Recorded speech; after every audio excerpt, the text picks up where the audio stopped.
dalal Abdoulaye Diack xanaa ma bàyyi la rek nga wëyal waxtaan wi. jërëjëf soxna Koura jërëjëf doyen Abdoulaye Thiam ñu ngi lay jaajëfal bu baax a baax ci li nga ñëw. ñu ngi lay jaajëfal bu baax a baax ci li nga ñëw wuy si ñu ci sunu invitation waxtaan bi nag comme ni ko Koura waxee dañ ko fas yéene rek doore ak li nga xamante ni moom moo nekk wàllum assemblée générale bu fédération sénégalaise bu football ñu gis que ne fédération sénégalaise bu football am na tey jëlee benn njiit bu yees mu nga woyoo ci turu Abdoulaye Fall mu daal di remplacer nga xamante moo nekk Augustin Senghor waaye bu mel ni assemblée générale bëri woon na coow loolu est-ce que mën nga ñëw dikkaat ci enjeu bi nga xamante ne assemblée générale amoon na ko ak tamit lan moo wundu woon coow li.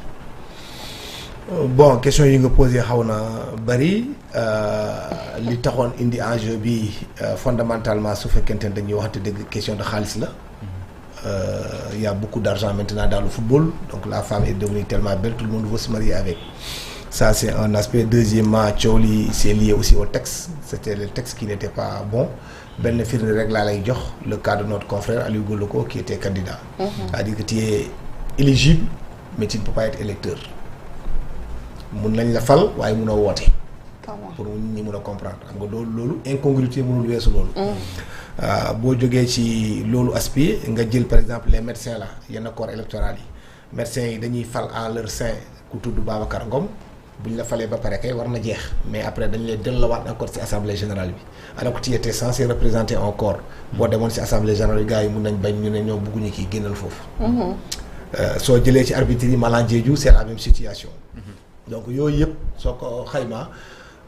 defe naa candidat yëpp 7 candidats yëpp dañ d'accord ak ne suñu jógee ci lii ñu revisiter vraiment les textes parce que textes yi aussi man d'accord mo aussi ñoo xam ne dañuy naan textes yi baaxuñu xam nga panacée amul mooy les textes yoo xam ne textes yu baax ci àdduna bi amul foo dem rek da ngay gis ñii seen texte nii la mel ñii seen texte yi la mel textes yii nii ce sont des textes yoo xam ne FIFA moo ci d'accord CAF d'accordoon ci état du Sénégal d'accordoon ci ak fédération d'accordoon ci en 2008 ñu voté leen Augustin Senghor ñu fal ko au suffrage universel direct en 2009 donc textes yi aussi ñoo ñu indil lu ñu am fii yëpp tey maintenant nag jamono day dox.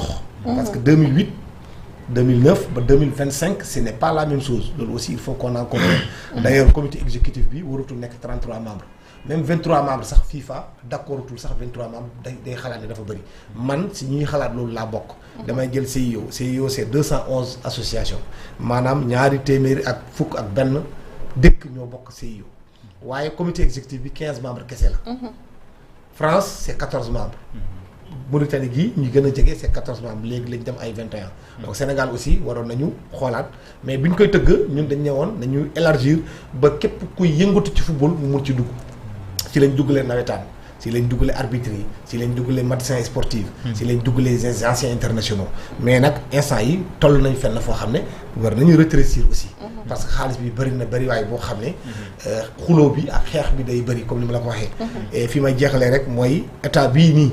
ak comité exécutif bi bu ñu buggee nag loolu dokk suñu buggee xeex bi wàññeeku. nit ñi ñu ñëw pour servir et non pour se servir. la première mesure bu ñu war a jël. bu ñu changer texte yi mooy ñu arrêté li ñuy woowee délégation officielle. délégation officielle. délégation officielle. alors keroog Aïcha bi bari woon na coow lool ndax ñi ngi doon wax mbirum transparence alors quel a été votre rôle yéen association bi. ñun bi ñu déggee déjà pour la première fois bu leen man ça fait 23 ans 24 ans que je couvre les assemblées générales depuis feu El Hadj Malick Sy Souris ba léegi mosuma gis autant de candidats 7. mais bu ñu ko gisee ba pare nag ñu leen ñun kat nous ne sommes ni électeurs ni éligibles waaye bokk nañ ci mbir mi ñu convoqué nag léegi ñu créé benn affaire bu tudd le candidat passe l'oral. les candidats passe l'oral ñu ne nag ñoom ñëpp képp ku ci am programme. pendant olympiade bi soo faloo pendant les 4 prochaines années fan nga nar yóbbu football Sénégal lan mooy sa mbébét lan mooy sa programme lan ngay def football local bi fan lan ngay defal équipe nationale lan mooy sa dispositif bi nga war a mettre en place Augustin Senghor jaar na foofu Madi Touré jaar na foofu Abdoulaye Fall bi nga xam ne falu na tey jaar na foofu ñoo ñëpp nag ñu nga toog dialogue journaliste yi ñuy poser ay questions. loolu c'est le rôle de vigie le rôle d'avant-garde et le rôle de veille. boo xam ne journaliste moo ko moom loolu def nañ ko. 2029. Abdoulaye Fall lu ñu waxoon yëpp. incha allahu rabbi en 2029 ñun nous serons là comme arbitre. bu ñu yàlla mayee wër. te ñu tal ko fekkee ko te tal ko. dinañ ko ne yaa waxoon kat ku gagné championnat national di ko jox 500 millions de francs CFA. yaa ne woon club de Ligue 1. képp kuy nekk club de Ligue 1 di ko jox 25 millions. club de Ligue 2 di ko jox 20 millions. Comment ça s'appelle encore ligue professionnelle di nga ko jox 100 millions. donc li nga génne woon ci promesse yëpp en 2029 dinañ xool ndax def nga ko. naka nga ko defee li nga ci def. est-ce que yóbbu toll na soo ko defee. xayrul boo ko deful ñun dinañu. bilan bi waaw parce que tamit nag promesse la élection bu jotee ku nekk day def ay promesse mais su heure bilan bi jotee nag baax na ñun ñi aussi ñu woowaat la. ñu ne la li nga waxoon est-ce que def nga ko est-ce que defoo ko lu tax defoo ko aussi mun nañ ko mën a comprendre. li nga def aussi bu fekkee ne toll na 80%, 70%, ba 50%. wala néew na ñu évaluer ñu wax na yow kat yaa ñu waxoon lii mais defoo ko. Est-ce qu'il y a des décisions qui ont été prises est-ce que vraiment dina am impact ci li nga xamante ne nii moom mooy football sénégalais bi. Man de wax dëgg yàlla am na chance toog ak Abdoulaye Fall dëgg rek moo neex yàlla j'ai vu quelqu'un de serein de calme d'humble qui écoute beaucoup parce que problème Sénégal mooy ñoo xam ne duñ déglu. moom il a une capacité d'écoute bu extraordinaire ça je dois lui témoigner. Il est aussi un commis de l'État. Il fait partie des plus grands cadres de l'administration sénégalaise parce que quand même dem ba nekk trésorier général de l'État c'est pas donné à n'importe qui. Maintenant nag on est dans le milieu du football donc moom ñi àndoon ak moom sax dañ ne bu ñu xoolee ils se sont rendu compte que moom xam na déjà fu ñuy jëlee koppar loolu la ñu wax. Abdoulaye Seydou Sow kenn mënul wax ne xamul dara ci football bu Sénégal ak ñeneen ñi ànd ak moom Djibril Wade kenn ñemewu ko wax Augustin Senghor ainsi de suite mais ñoom ñëpp d'accord nañu nekk ci ginnaawam Cheikh Tidiane Seck accompagner ko donc accompagner ko ci programme bu mu tëral surtout nag développement du football local. parce que football man li mu ci xam mooy ñeenti rentrée de fonds la am. Premier bi c'est droit de télévision te gëm naa ne Sénégal fii amul benn télévision bu capable joxe 1 milliard de francs CFA au football su bokk. mënuñu ko sax d'ailleurs. et boo waxee 1 milliard de francs CFA ci football ce qui veut dire que xamoo dara ci football parce que 1 milliard du dara. ci football 1 milliard du dara. dafa tuuti du xaalis du waxuma la sax terme bi sax c'est pas approprié tuuti sax weesu na tuuti. maanaam 40 milliards du dara ci football 40 milliards. justement. donc deuxième rentrée de fonds c'est le sponsoring. sponsoring moom. ñiy joxe seen xaalis ñooñu ne sont pas des enfants de cœur soo gisee benn moment lamb amoon fu mu toll y avait un phénomène Yékini y avait un phénomène Balla Gaye y avait un phénomène Tyson ñëw donc tout le monde court derrière pour donner son argent c'est pas parce que c'est la lutte non c'est qu'il y a un événement qui est là quelque chose qui vend nga dem déposer fa sa xaalis troisième bi c'est la billetterie aussi il faut mu am spectacle pour ñi jënd seen ticket ñëw seetaan ci match donc loolu boo ko buggee il faut d'abord nga xeex li ñu woowee violence parce que stade c'est un cadre boo xam ne war nga fa yóbbu une maman qui a 80 ans yaa nga fa yóbbu benn liir war nga fa yóbbu sa jabar yow nga fa yóbbu sa copine mais su fekkente ne toi tu préfères aller au stade yow kese doo yóbbu sa doom parce que tu as peur que nit ñi dinañ agresser il y aura pas ce qu'il faut. Angleterre tey jii nii boo xoolee les gens jouent à 20h les gens jouent à 10h les gens jouent à 9h loolu yëpp c'est parce que tout simplement il y a de la publicité derrière et le cadre il est adéquat. ma jeexalee nag 4e point bi mooy les collectivités locales. Au Sénégal benn collectivité locale moo fi jara tuddee collectivité locale mooy c'est la ville de Dakar. La ville de Dakar elle ne pèse que 40 milliards maa ngi leen doon wax léegi 40 milliards du dara. te je ne crois pas que le maire de Dakar va prendre 20 milliards. di ko investir ci football. donc t'as vu on attend maintenant de voir où est-ce que on va prendre tout cet argent. voilà ñu gis que ne Koura mu ngi koy wax léegi élection bi dafa bëri woon coow. parce que élection bi dem am na premier tour ak deuxième tour mais à l'issue du premier tour ñu gis que ne bi ñu demee deuxième tour bi l'autre candidat bi nga xamante moom moo nekkoon waroon na dem deuxième tour ak Abdoulaye Fall di Madi Touré dafa daal di boycotté li nga xam ne moo nekk deuxième tour bi parce que dafa jàpp que ne dafa am corruption bi nga xamante ni amoon na.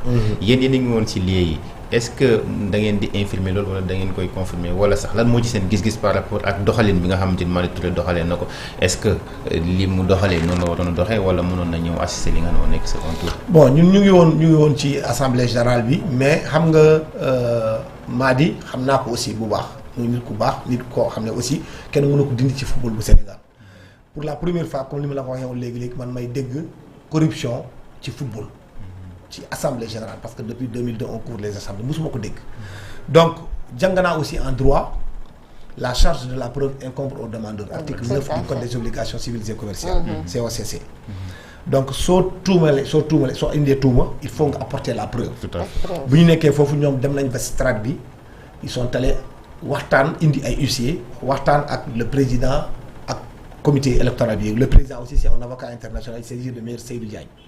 koo xam ne ñëpp xam ne ràññee nañ ko il y avait un procureur même dans le comité électoral il s'agit de Yaya Abbas Wane qui est procureur ak Kaolack donc ñoom bu ñu waxee loolu ba pare dañ def retrait ñu ne dañuy génn am na ay éléments nouveaux yu ñu leen jox ils vont faire un retrait pour décider de la suite de l'Assemblée générale bu ñu defee sa retrait ñu ñëwaat ñu ne ils ont décidé de poursuivre loolu man mi nga xam ne jàng naa droit li ma si jàpp mooy il y avait pas ce qu'on appelle suffisamment d'indices concordants pour arrêter le processus électoral. Dès l'instant que tu dis je continue, ce qui veut dire que yow li nga téye sa loxo doyul pour ma arrêter ko. Tout à fait. Mais le lendemain aux environs de minuit 1h du matin ñoom maa di dañu génnee beneen communiqué.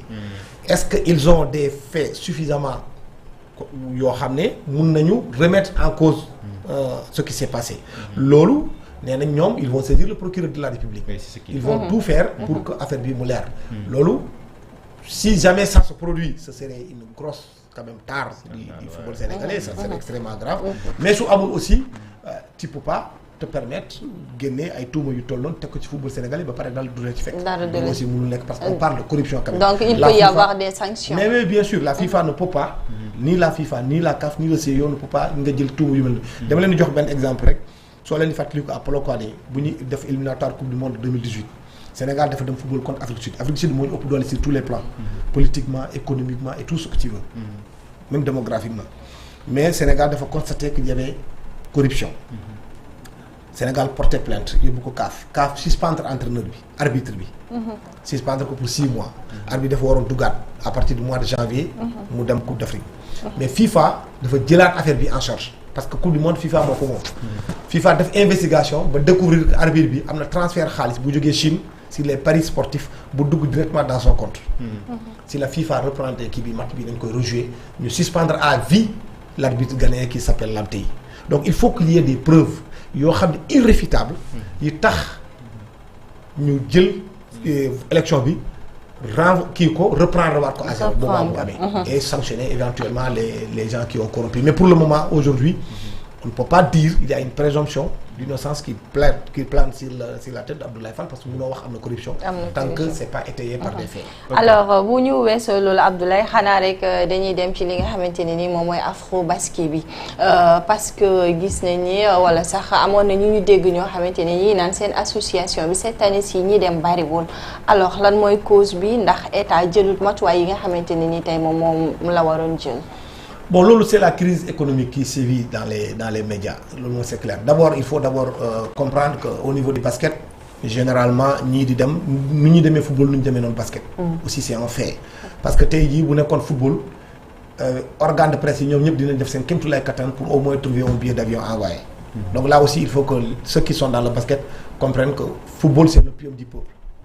donc fulla bi ñuy jox foot bi toutes les rédactions nag muy sama bos bu seen bos bu feneen foo mënta dem muy la RTS muy keneen c'est pas que nous dans le privé public bi ak privé bi yëpp a ci yem gën kii bu muy jox football bi bokkul ak li ñuy jox yeneen discipline yi effectivement cette année nag y a eu moins de monde ça c'est vrai et puis c'est à Côte d'Ivoire c'est la porte d'à côté on aurait dû être en nombre mais on n'était pas en nombre même la NPS n'a pu trouver que 2 billets d'avion pour permettre à 2 journalistes de partir alors qu'on pouvait faire mieux donc loolu c'est lié à la crise qui sévit dans les médias et c'est pourquoi on a alerté la dernière fois c'est une excellente question que vous me posez là pour attirer l'attention encore des autorités tant que cette crise là elle sévit comme ça moi j'ai des craintes même par rapport à la prochaine CAN parce que bu ñuy dem Côte d'Ivoire on était 116 journalistes c'est le contingent le plus important derrière le pays hôte parce que c'était la Côte d'Ivoire ça peut se comprendre mais 116 journalistes dans une compétition même la CAF sax nous tirait son chapeau. Quand on est parti au Cameroun, on était 85 journalistes. Mais crise actuellement bi nii tey bu Ibrahima Lissa Faye taxawee fii ne man je ne peux pas envoyer un journaliste mais vous pourrez le comprendre moi dans ma rédaction si ma direction me dit non Abdoulaye on peut envoyer personne parce que je sais très bien que on est resté 1 mois 2 mois 3 mois voire 4 mois on n'est pas payé je peux comprendre qu'on n'envoie personne et li wax sud moo xuri Presse Afrique moo xuri l'Observateur moo xuri ñeneen ak ñeneen ça c'est une situation qui est là si elle n'est pas décantée d'ici là ça va être extrêmement compliqué mais avant ngeen doon yegg si ci loolu te xamoon ngeen la situation nu mu demee est-ce que jotoon ngeen def des démarches ak le ministère des Sports. Oui, mais ça a été toujours comme ça. Mais par exemple, si je prends le cas par exemple de la mission de prospection bi am récemment mission de prospection bi doon am yëpp ministère des sports si boppam sax moo doon woo ANPS ne leen on vous donne un billet d'avion kaay leen ngeen accompagner ñu def mission de prospection par exemple ñu dem bi ñuy dem Tanger keroog. mais boobu ñun dañ ko yëg rek dem nañu Tanger peut-être c'est dans la précipitation. mais bi ñuy dem Qatar c'était le ministère des sports Yankhoba Diattara Matar Ba avant lui ñoo lañ àndal ñu dem bu ñu demee ñun dara duñu yóbbu lu dul xool journaliste bu ñëwee naka la ñu nekkee dans d'excellentes conditions de performance et de séjour. c'est tout après état bi nag day yëkkati benn somme ne lii man maa leen ko jox ANPS. pour ngeen aider les journalistes. ñun aussi à notre sein on cherche d'autres sponsors que ça soit la fédération sénégalaise de football que ça soit les sponsors suñu demee ñu xool ban poste de dépense moo ëpp solo pour ñu mën a jàppale foofu journalistes yi. parce que ce que la RTS peut ce que le Soleil peut Sud Quotidien là où je préfère donner mon exemple on ne le peut pas. on ne le peut pas c'est ça la vérité aussi. donc l'ANPS soo gisee mu am doole boobu c'est que lu ñuy am. loolu la ñuy fexee nag ba jàppale mais aussi bu ñuy jàppalee aussi bu ñu xool kii mu ngi jógee RTS kii mu ngi jógee Soleil. non bu ñuy jàppalee ñëpp la ñuy jàppale. bu ñu décider qu'on va payer l'intégralité de l'hébergement. duñ si xool kenn. et cette année si l'appui du ministère s'élève à combien. wala joxewuñu non joxewuñu parce que par exemple boo xoolee la dernière CAN c'était 35 millions. le ministère des sports nous avait donné 35 millions pour la CAN. léegi ba tey damay jëwaat man damay génn si afro basket ma ñëwaat ci li nga xam ne moo nekk football bi. parce que dañoo gis que ni ki nga xam ne moo nekk Abdoulaye Fall ñu bëri jàpp nañ que ne moom moo gënoon am position wala moom moo gënoon taxaw pour daal di gagner li nga xam ne moo nekk fédération sénégalaise de football.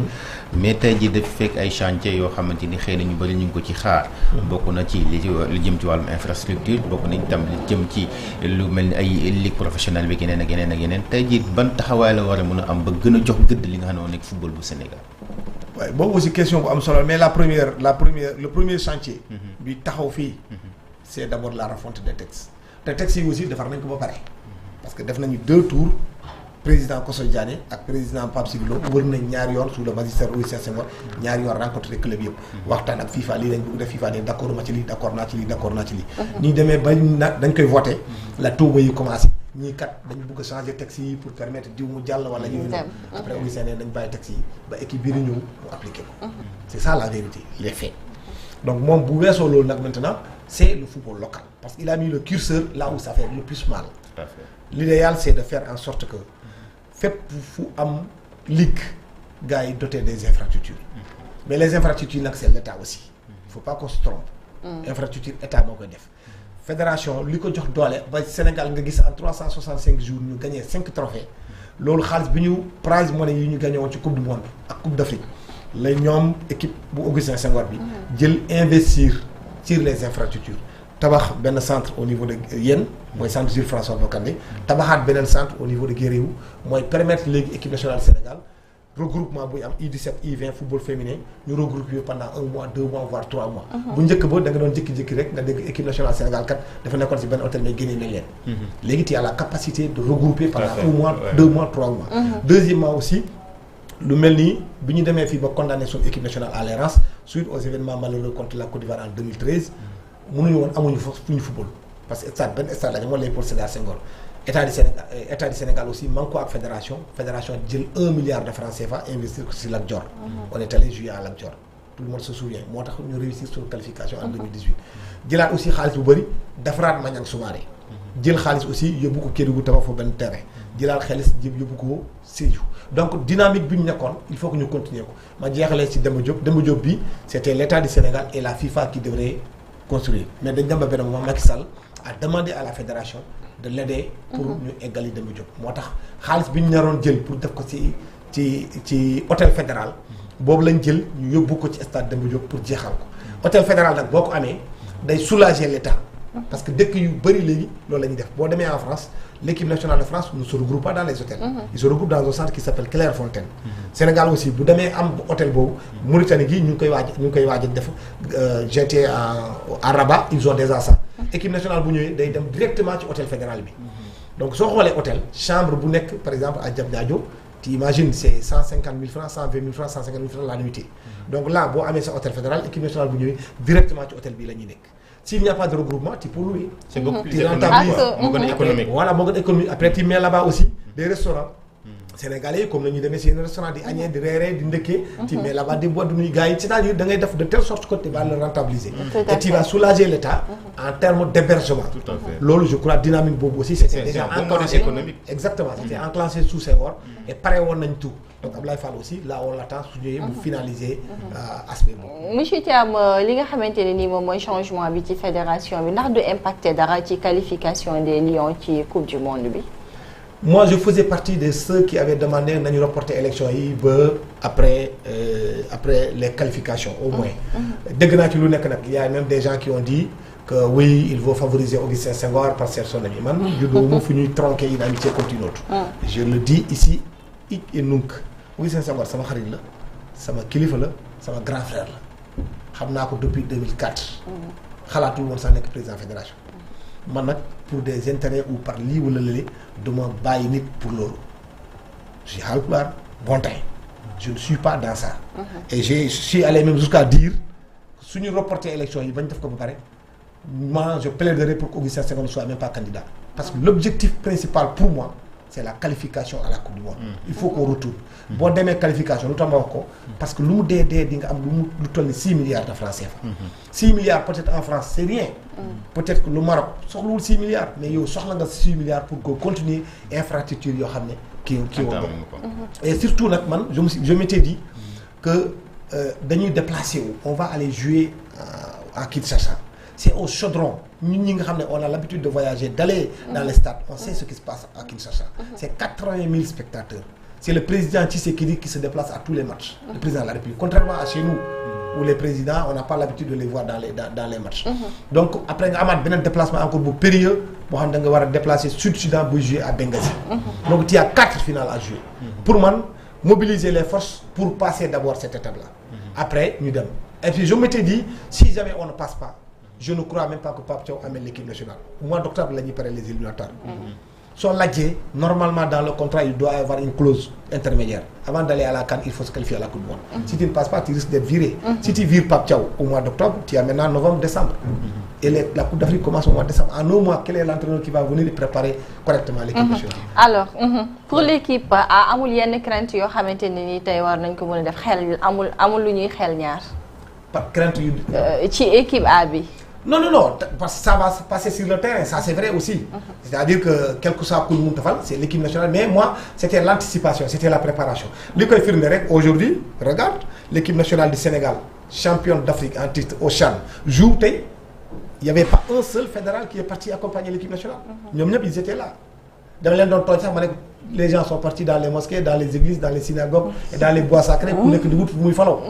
donc t'as vu l'équipe nationale est partie il n'y avait que les administratifs et la direction technique nationale. moi c'est ça que je ne voulais pas parce que je me suis dit on est quand même champion d'Afrique en titre. l'équipe nationale féminine bu ñu dem sax di ko rendre visite même remise du drapeau on ne voyait pas beaucoup de monde. alors que c'est quand même l'équipe nationale exactement tout le monde est concentré sur la qualité. quand tu regardes la liste des gens qui ont demandé à rentrer dans le COMEX mais c'est hallucinant. les gens parlent de 7 candidats pour la présidence mais à tous les niveaux. tout le monde courait aller là-bas. donc c'était ça moi ma crainte mais bon j'ose espérer que je me suis trompé. et qu'on va réussir à faire une bonne préparation pour la coupe du monde. et puis pour le reste aussi. allez-y Abdoulaye. peut-être xam naa ñu génn ci wàllu football laal wàllum lambu parce que yéen chaque année dañuy gis. loolu lamb c'est pour les Sérères de man bëgg naa sax Abdoulaye balaa ñuy ñëw ci lamb ji ñu des tuuti ci afro basket bi naka ngeen gisee. ci afro basket bi naka ngeen gisee la chute des Lions. ci afro basket bi. moi je crois que quand même. kooku wax naa ko bind naa ko bindaat ko. interpellé naa sax FIBA. ce qui se passe dans le basket africain c'est pas sérieux.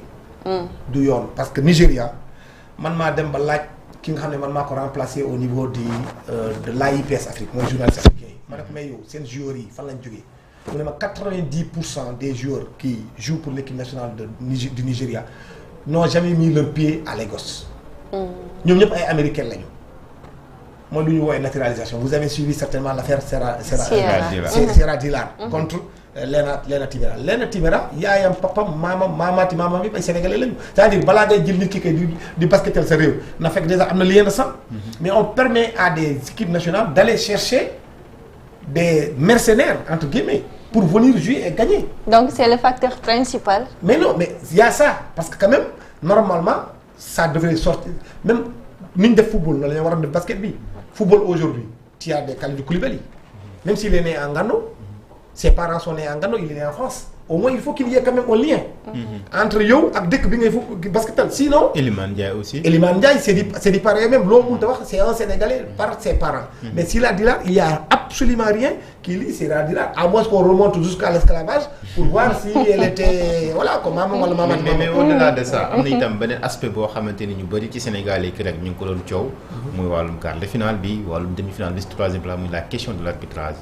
au niveau du basket ñu bëri jàpp nañ que ne arbitrage bi dafa catastrophique tey jii boo xoolee Sénégal ci milieu troisième place bi mooy dernière seconde yi mooy tir bi nga xamante ni Ciara mi ngi ko doon tiré am na benn action boo xamante ni dañoo tiré faute contre le Sénégal loolu sax mën nañ jàpp ne moo éliminé ñi nga xam ne ñoom ñoo nekk Lions yi mais li question arbitrage bi tout le temps dafay ñëwaat ci wàllum basket lan moo waral loolu am na c'est vrai qu'il y a eu beaucoup d'erreurs d'arbitrage mais à un moment donné aussi il faut qu'on se dise des vérités les Sénégalaises ne sont plus à droite ça c'est un gros problème depuis le départ d'Astou Traoré on n'a plus aujourd'hui l'équipe nationale du Sénégal à 60% c'est Sira Dillard c'est ça la vérité si elle n'est pas là tu le sens et c'est ce qui n'est pas normal donc là l'adresse mais oui les rebonds tu les perds l'adresse les 3 points les 2 points tout ça il y a tellement de ce qu'on doit marquer par panier soo ko marqué woon même s'il y a des erreurs d'arbitrage doo fi nekk di wax à un moment donné contre le Nigeria mais on avait bousculé le Nigeria on était même passé devant mais tout exactement alors lan moo ci donc seen apport pour la reconstruction de cette équipe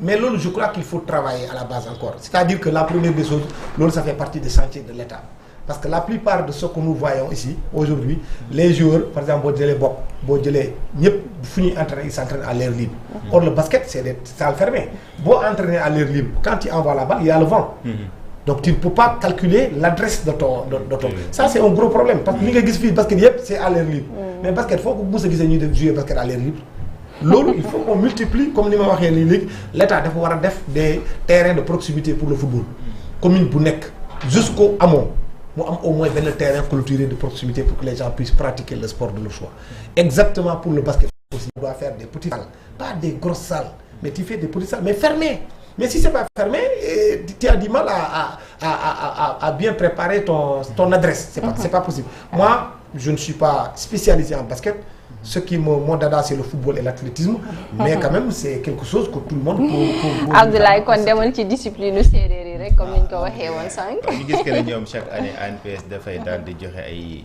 distinction ci mbër yi nga xamante ni ñoom ñoo gën a ràññeeku ci at bi gis nañ ni tout le temps da ngeen koy def daaw gis nañ ni ngeen jox ay mbër yoo xamante ni xëy na ñi ci parcelle la ñu bokk am na itam ñeneen ñoo ne bokk nañ ko nen alors yéen a ngi koy waajal ren ak tamit est-ce que ren dina am changement wala dina am ay coppite yoo xamante ni yéen a ngi ko ci waajal.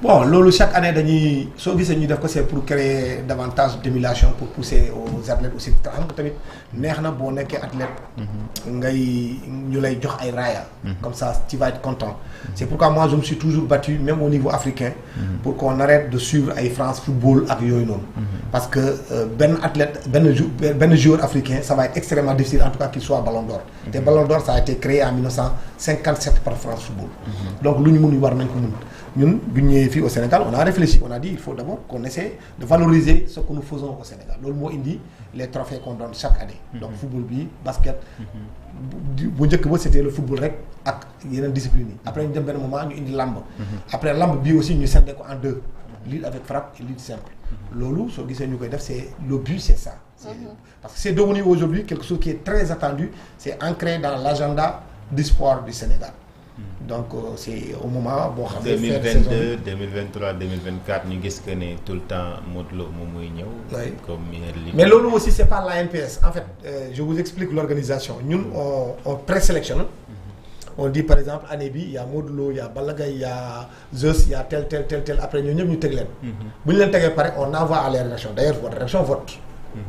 man ma rédaction vote. le vote de ma rédaction peut être différent du vote de votre rédaction. mais nag après on cumule les voix. kan moo gagné ça c'est pas pour que les gens comprennent du ñu ñooy yëg jékki-jékki rek désigner. ce sont les journalistes sportifs qui sont dans les rédactions qui choisissent. football bi bu ñëwee footballeur international Sadio Mané a ngi nii Nicolas Jackson a ngi nii. Qui vous pensez avoir été le meilleur footballeur sénégalais à l'étranger au niveau local qui vous pensez avoir été le meilleur footballeur sénégalais au niveau local. lamb ji aussi avec frappe saison bii nii est-ce que c'est franc est-ce que c'est Modulo, est-ce que c'est Balla Gaye, après vous votez. À l'issue du vote nag par premier bi il a 5 voix, le deuxième a 3 voix, le troisième a 1 voix, et ainsi de suite, et ainsi de suite. C'est comme ça qu'on procède. D'accord. Xanaa rek ñu dellusiwaat tuuti ci Afrobasket bi avec la démission de Djillar Sierra. Alors naka ngeen ko gisee réellement, est-ce que c'était le moment? Loolu aussi il y a eu un quiproquo. Au début les gens ont cru que c'est une démission, mais après il est revenu elle s'est réexpliquée pour dire que elle continue avec le Sénégal, elle fera de son mieux pour se battre parce que elle se sent un tout petit peu redevable avec le pays, elle se battra, elle va continuer à se battre pour mu indi le Sénégal au moins l'or parce qu'elle y tient. Et je crois qu'on est plus loin vraiment de toucher le Graal. En tout cas, ce serait une excellente récompense pour ce qu'il a donné pour notre pays, ce que notre pays lui a donné. Très franchement, j'aurais souhaité que balaa muy bàyyi Sénégal mu gagner quelque chose pour le pays quoi. C'est extrêmement important parce qu'elle a fait énormément de sacrifices pour être à cet Afrobasket là. CHAN bi tey moom moo nekk match d'ouverture ñi nga xam ne ñoom ñoo nekk sunu gaynde yi lan lañ mën a xaar parce que ñoom ñoo nekk champion à titre est-ce que tey jii mën nañoo jàpp mu nekk poule boo xamante ni du compliqué si ñoom mën nañoo dem àgg ba fi nga xamante moo nekk final comme ni ñu ko defee woon champion en titre moom du baax ñu gis la sax mënoo génn match de poule est-ce que tey jàpp nga ne mettre nañ toutes les dispositions pour que ñoom ñu dugg ci championnat bu baax mën a dem ba gagner ko. Bon, ça va être très difficile de conserver le titre même su fekkee ne loolu mooy mbébétu Diallo, Souleymane, wax na ko waxaat ko, ils vont faire le back to back comme on dit dans notre jargon, gagner waat. Pour le moment li ñu gagné woon yëpp on n'a pas pu conserver l'ensemble des titres, que ça soit les U17, les U20 et ainsi de suite. Voilà, bon, on n'a pas pu conserver et puis conserver le titre egg sommet. Peut-être que c'est beaucoup plus facile que de rester au sommet. Loolu moom je crois que tout le monde le sait.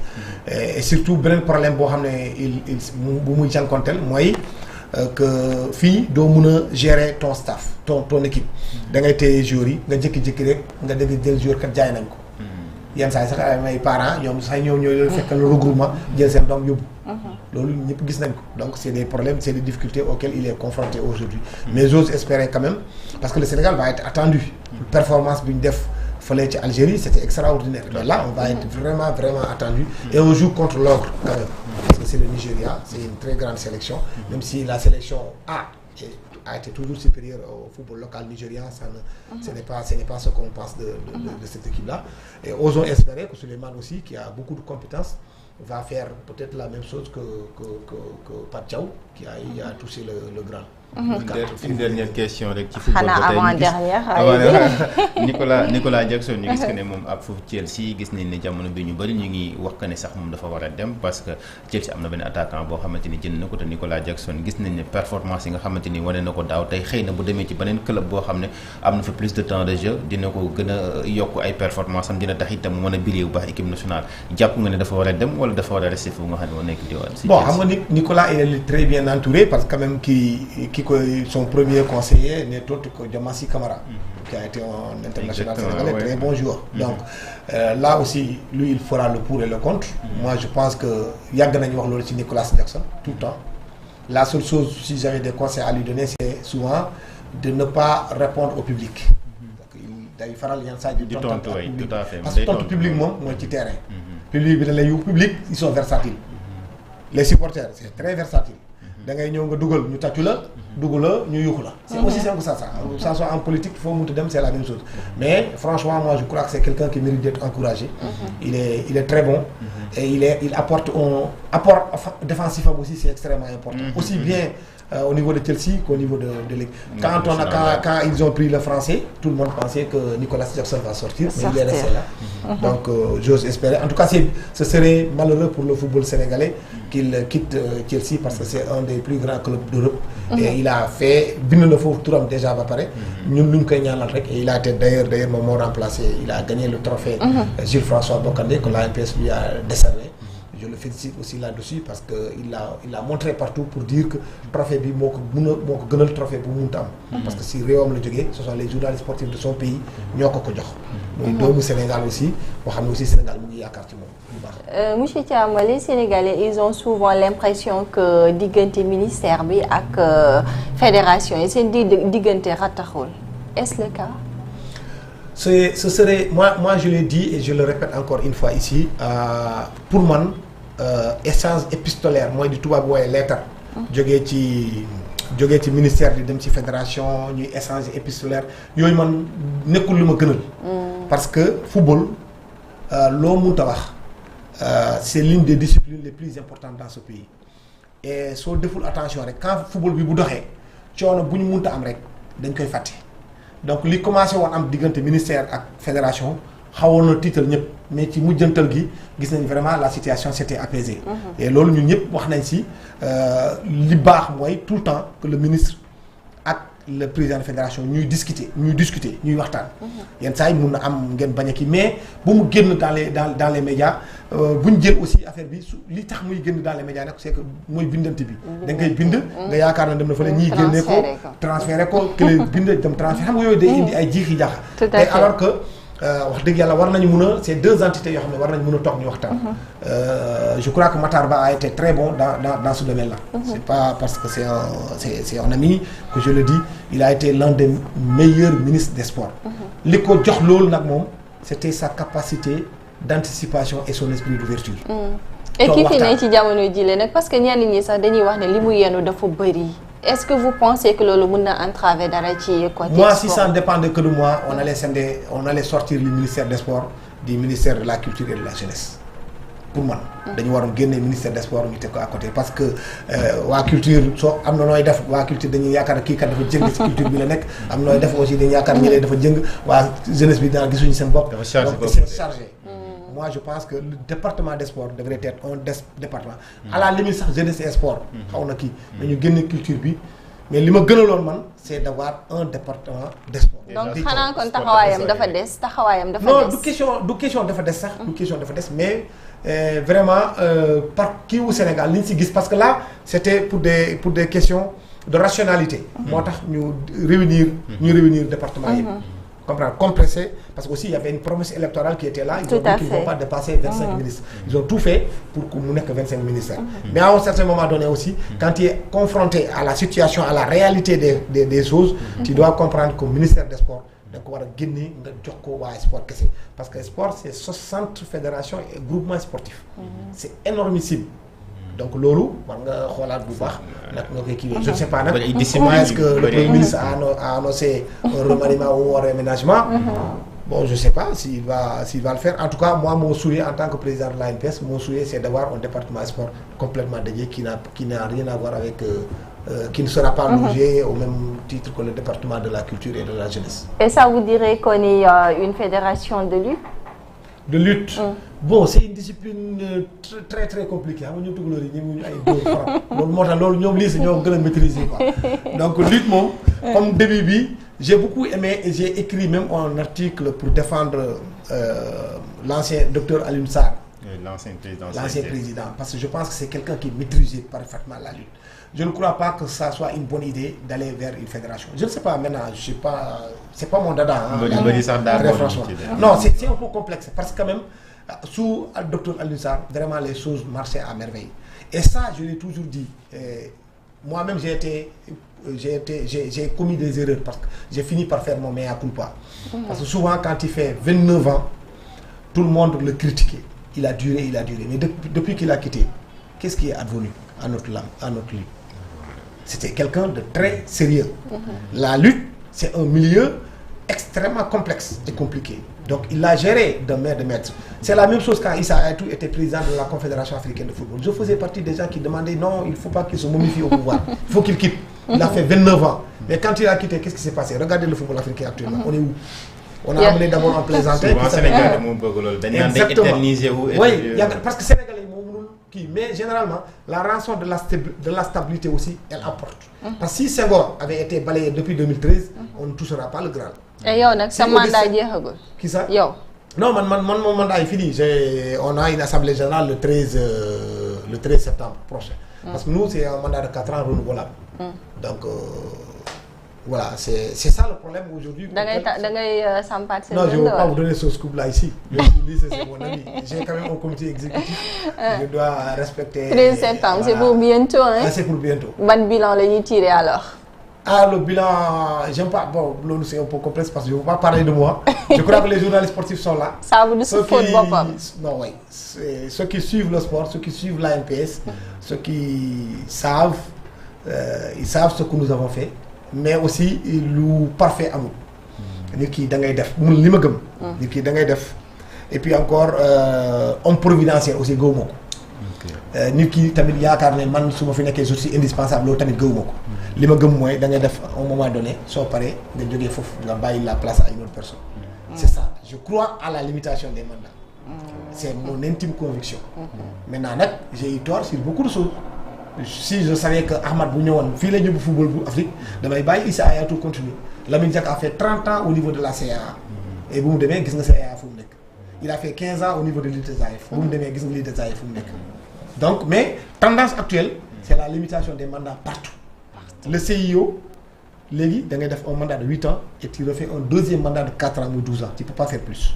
la FIFA tu fais un mandat de 4 ans renouvelable 2 fois 8 ans 12 ans tu peux pas faire plus. la CAF idem. la fédération sénégalaise de football va aller. pour les prochains textes va aller à la limitation des mandats. en tout cas foog donc adduna bi léegi moo ko soxla. moo soxla renouvellement à tout temps. boo kiiwee donc mais yow gis nga ne réussir nga lu bëri par rapport ak sa mandat gis nga ne def nga ci loo xamante ni xëy na sa programme la woon ginnaaw bi ngay ñëw ne peut-être man su ma nekkee président bu ANPS dinaa def li est-ce que am na ay jéego yoo xamante ni mbébétoon na ko te bi nga ñëwee gis nga ne réaliser na ko. waaye xam nga loolu su ma ko waxee fii dafay mel ni maa ngi nekk ci ay trucs. j'aime pas ça parce que moi je préfère que mes pairs me jugent. Je préfère que mes pairs me jugent de ce que nous avons. Si vous voulez ça, peut-être vous pouvez inviter un autre journaliste sportif. Ou bien je pense que dans votre journal, il y a des journalistes sportifs. Ou bien après, vous leur demandez le bilan de l'équipe d'Abdoulaye Thiam parce que je n'aime pas parler de moi. Ouais, c'est toute une équipe. Beaucoup de gens disent Abdoulaye Thiam, non. En tout cas, il y a c'est pas moi, c'est pas moi, c'est toute une équipe qui était derrière moi. C'est les Arnaud Dem, c'est les Bamba Kassé, c'est les Bakane Cissé, Mbaye Sène, la commission féminine. Donc on a fait ce qu'on devait faire, ce qu'on était censé faire. Quelque chose a été bon. L'inter, voilà, mais il n'y a pas que lui, il y a d'autres personnes. Aussi, même pas seulement des journalistes sportifs, hein, même dans les fédérations sportives, au comité olympique, vous pouvez demander à qui vous voulez.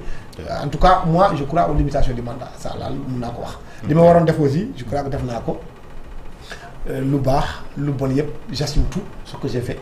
Je l'ai fait, j'ai voulu servir mon pays, j'ai voulu servir la presse sportive de mon pays et je pense l'avoir fait. C'est important. Ouais. D'accord xam naa rek am na ñoo xamante ne ñu ngi laajte ba tey lu tax toujours même dispositif bi ci football la ñuy gis. Même dispositif c'est-à-dire. ah peut-être que li nga xamante ne nii peut-être duñ ko gis dispositif bi ñuy gis ci football duñ ko gis ci basket bi. j'ai pas exactement compris la question. peut-être li nga xamante ne nii tey moom la ñuy matuwaay yi ak taxawaay bi nga xamante ni dafay am ci football ci ndoxteel bi sax jotoon nga ko. junj au niveau de l'ANPS ou au niveau de. muy ministère. ak ñeneen ak ñeneen man par exemple j'ai eu la chance d'interviewer le président de la République Macky Sall. Je l'ai rencontré à Buenos Aires en Argentine en 2018. Quand le Sénégal on a donné l'organisation des Jeux Olympiques de la jeunesse. ma ne ko mais li ngay def ci li ngay état bi lu muy xaalis bu mu dugal ci football. duggalu ko ci yeneen discipline yi mais man en tant que témoin. parce que ça fait 24 ans que je suis l'équipe nationale du Sénégal. que je suis le sport en tant que journaliste bien avant sax nous tous nous aimons le sport. damay faral di joxe ñaari exemple en 2001 à Edmonton Amy Mbacké Thiam décroche l'or champion du monde d'athlétisme. Elle rentre elle quitte le stade Léopold Sédar Senghor Abdoulaye Wade moo ko war recevoir. On était de la délégation. On n'a même pas fait 30 minutes pour arriver chez Abdoulaye Wade, c'est au palais. En 2002, un an après, l'équipe nationale du Sénégal se qualifie à la Coupe du Monde. Je ne dis pas participe, mais se qualifie. Simple qualification. On a fait 5 heures de temps sur la même distance. C'est pour vous dire que le football et les autres disciplines, c'est pas la même chose. C'est pourquoi il ne faut jamais demander l'égalité. Tout à fait. L'État dit def ci football. du ko def ci beneen autre discipline mais en revanche l'État devrait mettre particulièrement le curseur sur ce qu'on appelle l'équité. Faire en sorte que chaque Sénégalais fu mu mënta nekk qu'il pratique le sport de son choix. La natation tey jii soo ko buggee def tu ne sais pas où le faire parce qu'il n'y a pas de piscine il n'y a qu'une seule piscine elle est en rénovation. loolu c'est pas normal. Basketball indil na Sénégal jaloore yu bëri mais si tu fais aussi le parallélisme l'État aussi réfléchit comme ça. J'ai entendu le ministre Matar Ba le dire. On a touché le Graal en 2015 quand il est devenu ministre au Cameroun. On remporte le trophée. L'État du Sénégal investit presque 1 milliard pour aller au Cameroun. Mais quand on est rentré, on n'a même pas 500 000 francs parce qu'on a reçu qu'un trophée. Le football, tu te qualifies, je vous disais tout à l'heure, qualification Coupe du Monde. Tu as presque 6 milliards. Ouais. Tu vois la différence. C'est pas la même chose. Et mieux encore, aujourd'hui, je prends l'athlétisme, une discipline que j'adore, que j'aime beaucoup. Lui, François Mendy, est champion du monde champion d'Afrique, il a 750 000 francs CFA. Sadio Mané est convoqué, je dis pas joué, convoqué à l'équipe nationale du Sénégal, il a 500 000 francs CFA. Vous voyez la disparité. C'est pas normal. Mais c'est le football. Aucun président de la République n'ose équipe nationale fu mu toll nii tey nekk dox jox vol spécial. Les autres athlètes ils voyagent en économie. L'équipe nationale du Sénégal, chaque déplacement coûte au contribuable sénégalais au bas mot 300 millions de francs CFA. Et quand ils partent dans n'importe quel pays ici, ils sont dans un hôtel 5 étoiles. S'ils gagnent un match officiel, ils ont 2 millions par jour. 2 millions. Lui, François Mendy, je le répète encore une fois parce que c'est un gosse que je suis depuis 2017, que j'aime beaucoup. Il est champion d'Afrique, il a 750 000 francs. En regroupement, eux, ils ont 10 000 francs par jour. Ça, c'est un arrêté ministériel. Ça, c'est ça qu'il faut changer. Ouais. C'est pas normal. C'est ça qu'il faut changer. Parce que c'est un arrêté. État bi mënu ci dara. D'âge bu mëntu ñëw aussi si lay sukkandiku. Tout à fait. Alors football qui gagne, non seulement on donne aux joueurs, on donne aux encadrements techniques, on donne à toute la délégation officielle. même bi choc bi nga xamante ni sax sunu gaynde yi jël nañ fi trophée bu nekk ñoom yàgg nañoo dégg ñu wax ki ni tam il faudrait que ñu aménager leen ay stades yoo xamante ni ay kii yoo plage yoo xamante ni fi mën a di tàggatu ba nga xamante ni mën di gën di def ay performances mais itam ba mel ni dafa mel ni daal football bi daal la gars yi gën a jox nopp moom lañ gën a jox. mais c'est toujours une question de prize money mooy xaalis bi du ñëwaat duggaat ci football bi parce que beach soccer c'est une discipline boo xam ne du apporter beaucoup d'argent pour le moment. Mais football bi mooy apporter beaucoup d'argent. Parce que si les joueurs su demee bay laajte encore plus d'argent parce qu'ils savent que suñu qualifié coupe du monde ils ont temps. bu ñu passé premier tour ils ont temps loolu ci FIFA lay jógee. ci CAF lay jógee di leen ko jox donc comme ñoom c'est eux qui ont réussi ces performances là c'est tout à fait normal qu'ils réclament davantage de l'argent. Est-ce que vous comprenez li ma bëgg expliquer? Oui, c'est exactement ça. Mais en tant que état nag comparer football ak kii bi bokkul parce que état tey jii nii Sadio Mané bu ñëwoon fii nii léegi génne nañ ma hôtel tel. wala l'équipe nationale du Sénégal génne leen hôtel. mais soo moytuwul le ministre il saute le premier ministre il saute. mais ça va être même nous de la presse même consciemment ou inconsciemment on favorise plus le football. que les autres disciplines.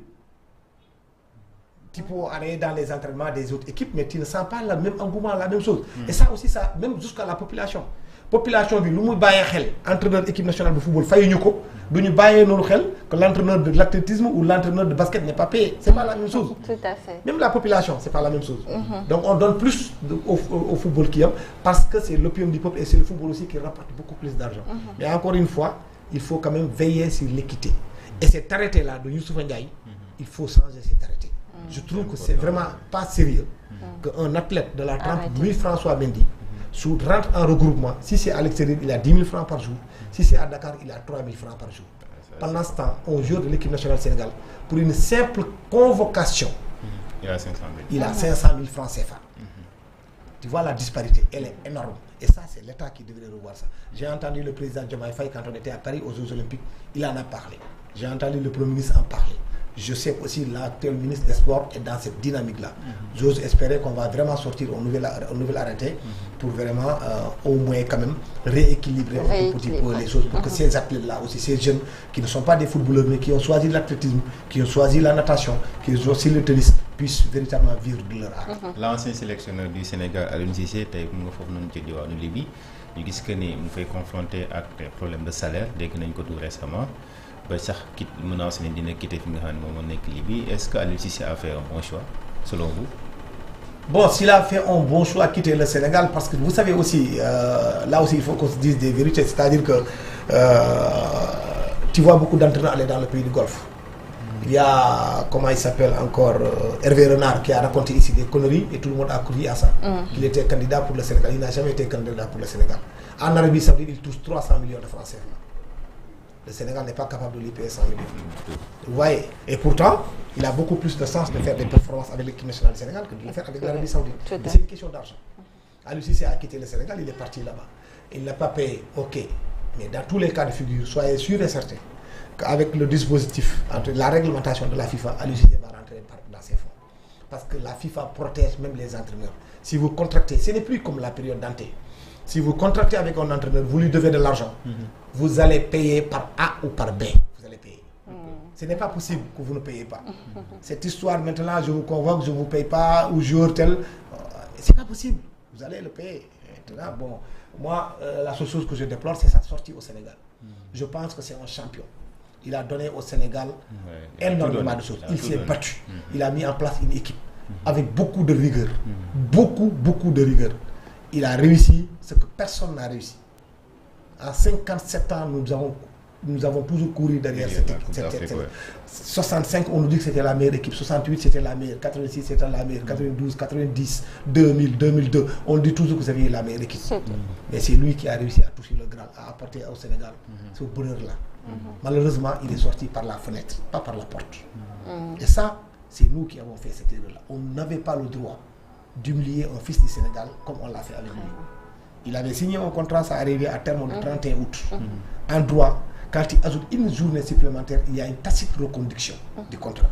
À lui aussi, c'est Aurémine dû porter plainte contre la fédération et il allait être payé. Il allait gagner son procès.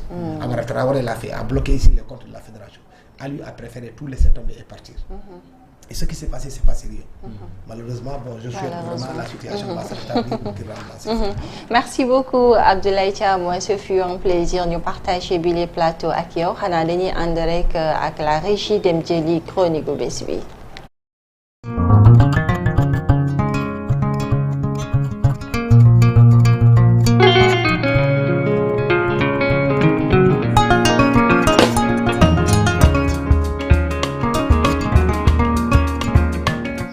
jërë ngeen jëf suñu mbokku téléspectateurs yi seen xarit Maodo Ba moom mooy ñëw di waxtaan ak yéen encore une fois fii nii ci seen chronique Presse Africa TV donc tey jii li ñuy waxtaan ak yéen moom moo nekk ci actualité internationale bi actualité internationale bi la xew fële ca Gaza mais aussi décision bi nga xam ne le président Donald Trump jël na ko par rapport ak ñi nga xamante ni ñoom ñoo war a dugg États-Unis ak bi ci mujj moom mooy la xew fële ca Côte d'Ivoire évolution processus électoral bi même si voilà on sent que voilà il y a la tension qui monte voilà entre les différentes tendances donc ci loolu la ñuy waxtaan ak yéen donc ñu commencé ci poñ bu njëkk bi donc fële sa Israël ak Palestine maanaam ca bande de Gaza après bi nga xamante ni pression bu metti boo xamante ni réew mel ni France def na ko ak réew mu mel ni ay Émirats arabes unis ñu obligé Israël mu tijji benn couloir humanitaire boobu day tax ñu mën a lancer ay dund à largage ci ay avions ñooy nekk ci kaw jaww ji sànni ay lekk ñi nga xamante ni ñoom ñooy Gazaouis yi mais nag bañ leen sànni lekk li ñeen sànni doyul maanaam mi ngi mel ni comme ni ko tubaab bi di waxee rek goutte d'eau dans la mer maanaam lu tuuti la ci ñoo xamante ni dañoo xiif goo xamante ni metti na trop donc foofu daal loolu moo fa xew. En même temps aussi que plus de 18 000 enfants xiif nañ fa ba dee mooy ñenn ñi bombardement yi ñoo leen rey metti na trop donc mais Netanyahu mi nga xam ne mooy premier ministre ba foofu moom dafa bañ ñu def cessez-le-feu ndax dafa ragal ba tey ndaxte bu ñu fàttali ko octobre 2023 Hamas moom mooy groupe armé bi nga xamante ni moom mooy palestiniens yi dañoo jëloon seen i armes nag attaqué leen ci seen fête bu mag boobu juif yi daan noonu Yom Kippour jàpp fa ay prisonniers yu bëri rey fa ñu bëri aussi cause fay dommage yu bëri loolu tax daal moom nee na du arrêté xeex bi tant que Hamas ñoom groupe armé woo kii wuñ leen opposé wuñ leen une résistance ba nga xamante ni ñoom dañ voilà tant que groupe bi disparaître moom nee na daal dañuy continuer di xeex loolu daal ñoom ci lañ nekk voilà bu weesoo loolu tamit ñu dem ci beneen kii bi nga xamante ni beneen li nga xamante ni dominé dina fii suñu actualité muy la nga xamante ni xew na fële ca États-Unis donc ca États-Unis le président Donald Trump moom xam ngeen ni li tax américains yi fal ko le plus moom moo nekk affaire immigration bi donc même si xam nañu États-Unis réewu immigration moo ko sanc depuis le 16e siècle voilà depuis le 17e siècle même ci ville mel ni Boston ci lañ juddu ville mel ni ay New York et cetera donc mais immigration bi dafa commencé jéggi dayoo donc looloo tax Donald Trump américain yi daal ne il faut que ñu arrêté immigration bi donc gis nañ fan yii passé ñu dañuy fekk fi nga xamante ni fa la ñuy liggéeyee di leen monoté di leen génn réew mi par la force ñi nga xam dañoo nekk situation illégale loolu tamit moom moo continuer di wéy ndaxte États-Unis nee nañ am na ñoo xamante ni pour ñu am visa sax pour dugg ci réew mi dañ koy gën a mettil réew yu mel ni réewu africain yi lañ ciy visé wala réew yu mel ni ay réewu asiatique yi ñi nga xamante ni daal dañuy ñëw di tukki si mais ñoom nee nañ pays yi nga xam ne moom mooy dañoo riche comme pays européens yi wala pays yi nga xam ne moom mooy pays Moyen-Orient yi nga xamante ni pays arabes yooyu nga xam dañoo am pétrole am koom ñoom daal mesures yooyu leen visé mesures yi ñu muy visé moom mooy ñi nga xam dañuy demander visa légal ba pare bu ñu duggee États-Unis toog maanaam yenn pays africains yi yenn pays Amérique du Sud yi ak yenn pays asiatiques yi donc li leen di laaj dina toll ci diggante caution lay doon caution boo xam ne entre 5000 10 000 ba 15 000 la lu mel ni nag communauté internationale bi comme organisme yi nga xam ne ñooy défendre droit de l'homme nga xam ne naan nit ñi dañoo war a circuler librement ñu ngi koy ñaxtu ñu mel ni Human Rights Watch autant pour moi donc ñu ngi koy ñaxtu donc daal loolu daal moom moo am États-Unis donc loolu di firndeel ni rek chaque réew da nga war a liggéey sa réew boo liggéey sa réew nga toog foo mais pas di pavaner rek en travers le monde parce que gis nañ à travers le monde pays yi nga xamante ni moom moo nekkoon pays yi nga xamante ni moo nekkoon d'immigré pays du nord ñi nga xamante ni ñoo nekkoon destination immigration yi ku mel ne ay États-Unis ay Europe mesures yi commencé nañ ko durcir ndaxte voilà donc ay partis yi nga xam ne extrême droite ñoo ñëw au pouvoir extrême droite mooy ñi nga xam ne bëgguñu immigré voilà loolu lañ amoon luñ leen fay waxal foofu noonu nag bu weesoo loolu dañuy demaat ci suñu beneen poñ bu mujj bi moo nekk la présidentielle en Côte d'Ivoire donc on sait bien que la tension monte en Côte d'Ivoire entre le président Gbagbo entre le président Alassane Dramane Ouattara ainsi que candidat yu bëri yi nga xamante ni dindi na leen ñu mel ni ay Charles Blé Goudé ñu mel ni ay l'ancien président de 2000 à 2011 Laurent Gbagbo Tidiane Thiam aussi le candidat qui est très influent Charles Blé Goudé et cetera ñun ñëpp éliminé nañ leen ci course bi boo ko defee nag seen partisans yi ñoom ñëpp jóg nañ nag ñu ngi voilà am na ay tensions yoo xam ne gis nañ ko démb ci Côte d'Ivoire ay bus yu ñu taal ay affrontements entre forces de l'ordre yeeg jàppal bàyyi forces de l'ordre yeeg opposants yi en même temps aussi on se rappelle 2020 autant pour moi lors de la présidentielle aussi que troisième mandat bu Alassane Dramane Ouattara bi ba mu ko bëggee tamit gis nga affrontement yi defoon na plus de 85 morts bu ñu xoolee tamit la crise post-électorale ba nga xamante ni amoon na fële ne ca Côte d'Ivoire en 2011 qui avait fait plus de 3000 morts donc ci affrontement yi entre rebelles yi nga xamante ni ñoo àndoon ak le président Alassane Dramane Ouattara ak force gouvernementale yi autant pour moi àndoon ak le président Gbagbo donc crise post-électorale qui avait secoué déstabilisé plus ou moins la sous-région et cetera donc daal Côte d'Ivoire ñoom foofu lañ toll te weesoo loolu moom Alassane Dramane Ouattara moom tànn na ñi nga xamante ni ñooñu lay xeexal. waaw foofu daal Côte d'Ivoire loolu noonu moo fa am ñoom ivoiriens yi opposition bi surtout nee nañ le président Ouattara moom day tànn ñi nga xam ne ñoom lay xeexal ñun Sénégalais xam nañ loolu ndaxte le président Macky Sall loolu la bëggoon tànn ñi muy xeexal mais ba mu bëggee loolu ñun wan nañ ko loolu mënta nekk ñun on est le Sénégal on est une grande démocratie xeex nañ ba jëlaat suñu réew jox ko nga xamante ni moom le peuple bi bëgg. bu ko defee nag Côte d'Ivoire situation bi reste tendue parce que boo xoolee moom le président Alassane Dramane Ouattara ñi muy dajeel ñu mel ni Simone Gbagbo la am 16 ans nga xamante ni moom moo nekkoon jabaru Laurent Gbagbo nga xam ne ñoom ñaar divorcé nañ weesoo loolu il y a aussi un autre candidat donc voilà qui est là traditionnellement Pascal Affinguesane qui est très connu dans le milieu de la politique mais ñeneen ñi nga xamante ni ñoom ñooy Soro.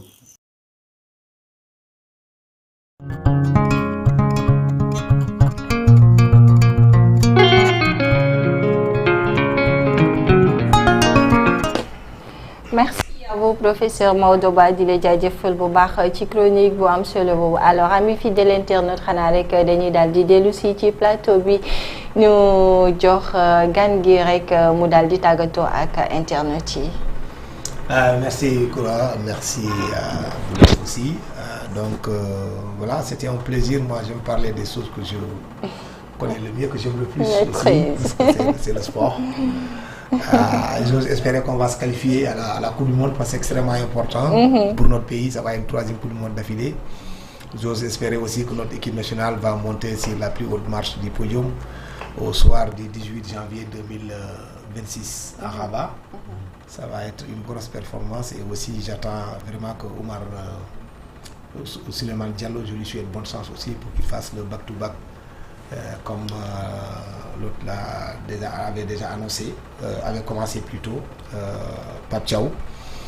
Puis bon, il y a aussi un autre appel que je lancerai, c'est pour les médias, souhaiter aussi rapidement qu'on trouve une solution entre les autorités étatiques et la presse. C'est important. C'est devenu très très compliqué pour les journalistes. Beaucoup d'organes de presse risquent de mettre la clé sous le paillasson. Et si un tel cas venait à arriver, c'est beaucoup de jeunes qui vont se retrouver au chômage. Donc nañu jéem a defar affaire bi le plus rapidement possible parce que les relations entre presse et pouvoir peuvent être heurtées. Mais après tout, on reste des sentinelles de la démocratie. Les gens ont beaucoup fait pour ce pays-là. Beaucoup de journalistes ont perdu leur vie pour la liberté d'expression d'une manière générale et la liberté de la presse.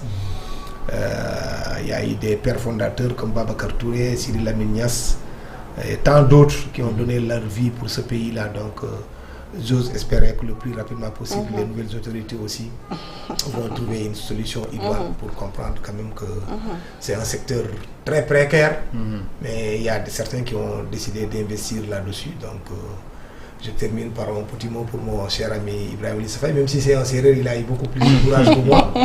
Nous étions dans la même boîte, lui il a préféré aller voler de son propre zèle. Donc je suis très fier aujourd'hui de voir qu'il a réussi à mettre Presse Afrique déjà en ligne. Après aussi lancer un truc et vous travaillez là-dessus. Je vous souhaite bonne chance. Merci. Si j'ai dit aussi des choses qui ne sont pas, c'est moi, donc je m'en excuse.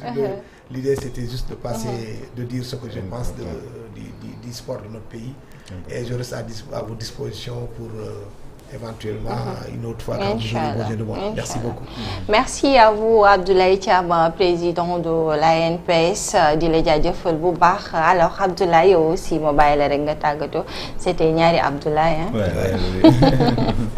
jaajëfal bu baax soxna ko di jaajëfal bu baax sama turandoo itam di ko wax que ne ñu ngi koy topp bu yàgg ba léegi liggéey bi rafet na. maa ngi si doon poser question mais nanguloo ci ñëw mais xam naa mën naa ko témoigner parce que tout le temps bi ngeen doon bi ñuy waaj a dem ay coupe d'Afrique coupe du monde da ngeen doon organiser ay séances yoo xamante ne doon defee maison de la presse di informer nit ñi di sensibiliser nit ñi ñu mëg a dem naka la ñu war a mën a def ba mëg a dem naka la ñu mën a préparer seen billet d'avion hôtelier nangam ak nangam. Je pense que ne loolu noonu yëpp ay fait la yoo xamante ne ñun fekkee nañ ko te journaliste bi wax day wax ci lu factuel loolu xëy na laaj naa la ci waxoo ci waaye man xam naa ko parce que teewee naa ko donc mën naa la ko témoigner mu nekk loo xamante lu am solo la parce que itam loolu lañ leen dee bu ñu ne ANPS association nationale de la presse sportive li ñu bëgg mooy à tout le temps ñu taxawu ñi nga xamante ni ñoom ñoo nekk ay journalistes sportifs bu ñu bëggee dem si yenn compétition naka lañ war a mën a def ba dem naka la leen rédaction yi war a accompagner ak lan mooy seen devoir bi ñu demee. Je pense que yàgg ngeen di liggéey ci loolu di la jaajëfal bu baax a baax di la wax que ne mbégte la woon ak kontaante boo ko yow plateau bi waxtaan bi amoon na solo trop te jàpp nañu itam internet yi kontaan nañu si baax a baax ci li nga xam ne noonu ñu fi jukki ñun itam nañu jaajëfalee kuréel professeur Maodo Ba ak chronique bu am solo bi nga xamante ni def nañ ko di jaajëfal toute la rédaction de Presse Afrique notamment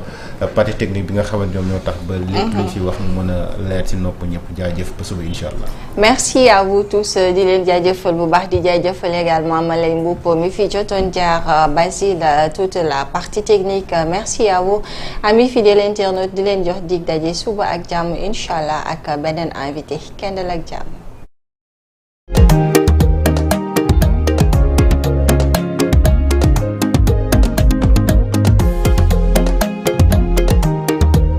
fii ci Sénégal daa am lu ñuy tuddee commission de régulation du secteur de l'énergie bi nga xamante ni moom mooy déterminer